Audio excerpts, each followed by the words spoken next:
বাংলাদেশত এবাৰ চলিছে অসম অশান্ত কৰাৰ ভয়ংকৰ ব্লুপ্ৰিন্ট। এবাৰ বাংলাদেশীয়ে অসম অশান্ত কৰাৰ অসমত সংঘৰ্ষ লগোৱাৰ ভয়ংকৰ ব্লুপ্ৰিন্ট ৰচা পৰিলক্ষিত হৈছে। বিস্ফোৰক গান প্ৰস্তুত কৰি অসমত এক অভাৱনীয় পৰিস্থিতিৰ সৃষ্টি কৰাৰ ব্লুপ্ৰিন্ট ৰচিছে। কিদৰে অসম অশান্ত কৰাৰ পৰিকল্পনা কৰিছে বাংলাদেশত এই মুহূৰ্তত জনোৱাৰ চেষ্টা কৰিম।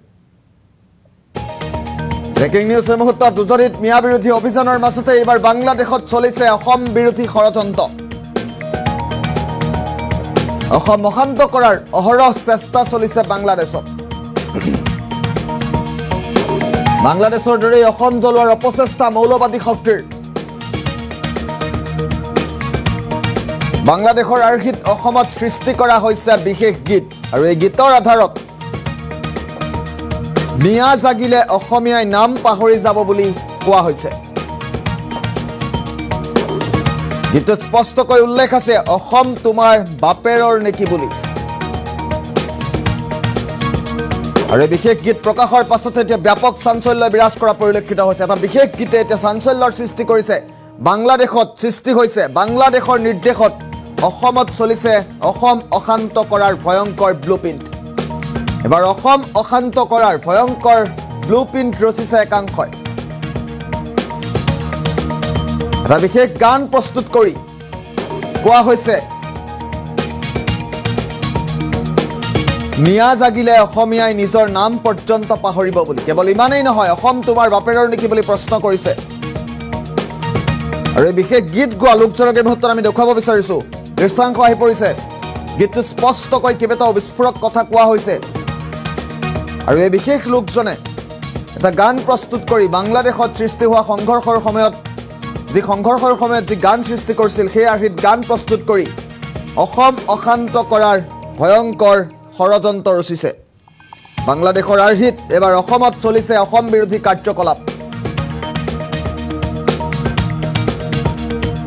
অতি সংগোপনে অসম বিৰোধী কাৰ্যকলাপ চলিছে বাংলাদেশত। আৰু বাংলাদেশৰ নিৰ্দেশত অসমত একাংশ গান প্ৰস্তুত কৰি একাংশ গীত নিৰ্মাণ কৰি এক অশান্ত পৰিৱেশ সৃষ্টিৰ ব্লুপ্ৰিন্ট ৰচিছে।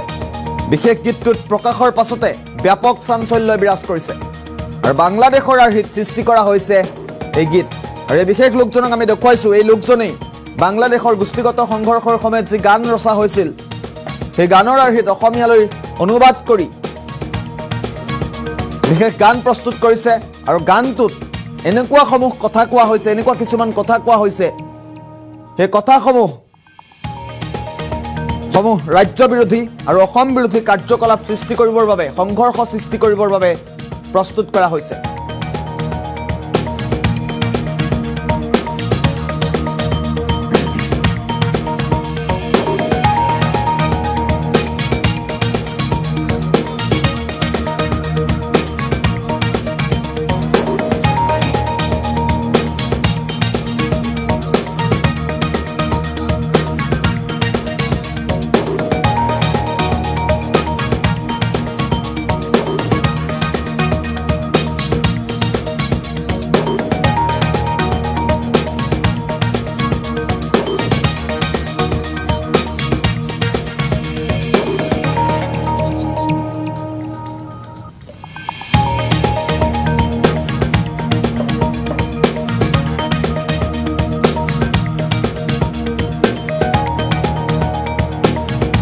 আৰু এই গান প্ৰস্তুত কৰি কোৱা হৈছে মিয়া জাগিলেহে অসমীয়াই নাম পাহৰি যাব বুলি উল্লেখ কৰিছে।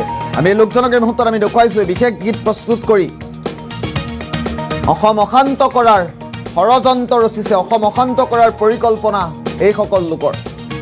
উজনিত মিয়া বিৰোধী অভিযান চলি থকাৰ সময়তেই এনেসমূহ কাৰ্যকলাপে এতিয়া ৰাজ্যত তীব্ৰ চাঞ্চল্যৰ সৃষ্টি কৰিছে।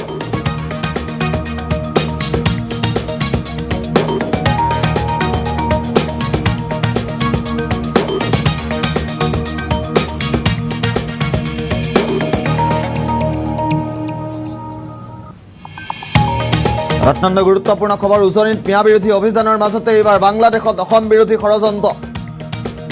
বাংলাদেশৰ আৰ্হিত গান প্ৰস্তুত কৰি ভয়ংকৰ ষড়যন্ত্ৰ চলোৱা হৈছে অসম অশান্ত কৰাৰ অহৰহ চেষ্টা চলিছে বাংলাদেশৰ নিৰ্দেশত বাংলাদেশৰ দৰেই অসম জ্বলোৱাৰ অপচেষ্টা মৌলবাদী শক্তিৰ বাংলাদেশৰ আৰ্হিত অসমত সৃষ্টি কৰা হৈছে বিশেষ গীত